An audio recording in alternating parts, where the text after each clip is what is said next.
Bonjour tout le monde, bienvenue à une autre vidéo de peinture acrylique. Écoutez, je suis un peu désolé avec la température que nous avons. Clairement, ça ne ressemble en rien à ce que vous avez en Europe. Mais quoi qu'il en soit, en ce moment dans mon studio, il fait près de 32 degrés. Alors, vous avez dans le background le son de mon ventilateur qui est dirigé sur moi. On va être obligé de faire avec parce que je vous dis que c'est la première fois depuis près de 2 ans et demi que j'ai pas mis de vidéo un samedi matin. Alors écoutez, force oblige, on a travaillé beaucoup cette semaine dans des conditions qui sont quand même exécrables pour faire de la tonte de pelouse aux températures qu'on a eues. On en faisait une moyenne de 13 à 15 par jour au mois Nicole, 3 jours semaine. Alors je suis obligé de vous dire qu'on a payé le prix. On a hâte que ça se rafraîchisse, mais en même temps, ça veut dire que l'été va passer, puis ça, c'est moins intéressant. Écoutez, de toute façon, j'ai fait la toile aujourd'hui, je vais faire la toile aujourd'hui, parce que je pensais à ça depuis quelques jours, je vais utiliser du peroxyde. Alors, du peroxyde, pour vous, c'est du peroxyde d'hydrogène. C'est une solution de 3% d'USP. Alors, écoutez, on voit ça. Probablement, vous en avez dans les pharmacies. C'est utilisé comme désinfectant pour désinfecter les plaies. Ils ne le recommandent pas aujourd'hui depuis plusieurs années, mais encore plusieurs le font. Donc, moi, ici présent, on va utiliser aussi du bicarbonate de soude, du silicone et du Floetrol ou du Easycryl en Europe. Je crois que ça va être intéressant de marier un peu toutes ces... comme je l'ai dit, on l'a déjà fait avec du peroxyde, mais marier tous ces ingrédients ensemble, je crois que ça peut donner un effet intéressant et peut-être même nous donner du relief. Je ne sais pas, j'ai hâte de voir ça. Je vais vous avouer que la motivation de le faire était là, mais la température, j'étais découragé quand j'ai rentré dans le studio ce matin. Alors, quoi qu'il en soit, on essaie et on revient pour le mot de la fin.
je trouve le résultat vraiment intéressant.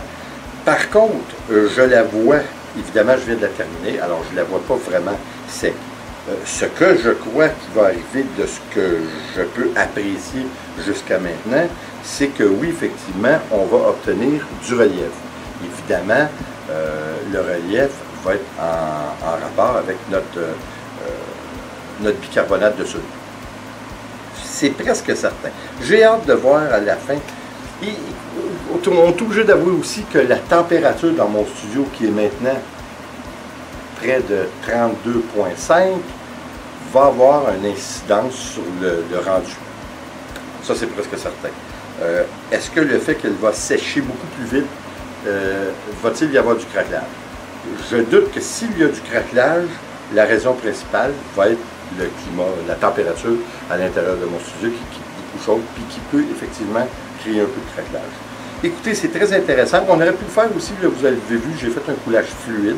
On aurait pu le faire aussi en verre renversé, en flip cup, mais je trouve qu'il y aurait eu trop un blend de couleurs. Les couleurs seraient trop mélangées ensemble pour avoir un rendu qui aurait été seulement que d'une couleur en fin de compte. Alors, ça aurait été très foncé. Alors, je trouve que de cette façon, c'est un rendu qui est un petit peu plus agréable. J'espère que vous le trouvez aussi. C'est toujours subjectif, hein? C'est une question de goût. Mais je crois que c'est un résultat qui est bien. Je ne crois pas, par contre, que le résultat est vraiment spécial. Dans le sens qu'elle est très belle, mais ce n'est pas un résultat qui a une grosse différence avec, je vois une toile qu'on a déjà faite, puis je ne vois pas une grosse différence d'utiliser seulement qu'un, deux produits ou même aucun produit du tout. On a fait des très belles toiles avec aucun produit, juste de l'eau et de l'acrylique à la méthode de Siqueira, ce qui est la méthode simple. Mais encore une fois, le fait qu'il y ait des reliefs va nous donner un rendu qui peut être différent puis très intéressant. Alors écoutez, j'espère que vous avez apprécié, j'espère surtout que vous allez l'essayer. Encore une fois, c'est très simple.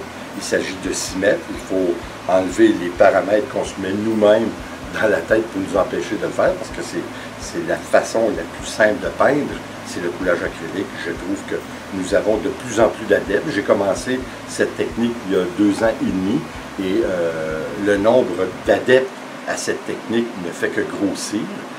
C'est évident, c'est donné à tous, et puis certaines techniques de base peut-être à appliquer, mais c'est quelque chose qui est intéressant aussi à faire avec les enfants. Alors, ça lui donne une approche à l'art, et puis on peut leur donner un goût de partager cette forme, cette passion qui peut devenir très intéressante et très facile à faire. Alors écoutez, encore une fois, j'espère que vous avez aimé.